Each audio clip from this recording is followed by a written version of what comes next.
আপনি কি জানেন রেশমি সুতা কী করে বের করে? দেখুন, প্রথমে পোকা থেকে আমরা সুন্দর করে রেশমি সুতাটাকে আলাদা করে নিই। এরপর সারা রাত বসে একটা একটা করে আমরা সুতা আলাদা করি। এরপর সেটাকে ভালো করে পেঁচিয়ে গরম পানিতে কিছু মেডিসিন দিয়ে সারা রাত্রে ভিজিয়ে রাখি। এরপর সকালে এই পানি সুতাটাকে নিয়ে পরিষ্কার পানিতে ভালো করে ঠান্ডা পানি দিয়ে চিপে ধুয়ে নিই এবং শুকাতে দিই। এরপর কেজি দিয়ে 2 ভাগ করে আলাদা করে সেকশন ভাগ করে নিতে হবে। এরপর আলাদা আলাদা পাত্রে বিভিন্ন কালারে চুবিয়ে রাখতে হবে।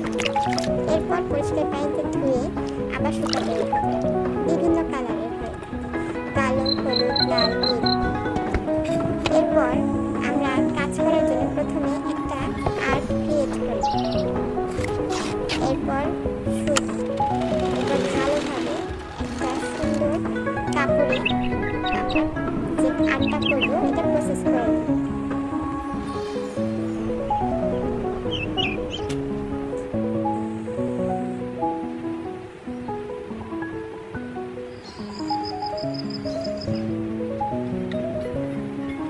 এরপর এই কাপড়ের উপরেও সুন্দরভাবে সেই আর্টটা করে নিই যাতে আমাদের কাজ করতে সুবিধা হয়। এরপর বিভিন্ন কালারের রেশমি সুতা এনে সুন্দরভাবে রেখে একটা একটা করে সুতা গেঁথে দেন আমরা কাজ করি। অনেক ধৈর্য সহকারে কাজ করতে হয়, কারণ এটা অনেক নিখুঁত এবং সুন্দর করে ফুটে ওঠে। তাই সারা রাত্রে বসে আমরা এই কাজগুলো করে থাকি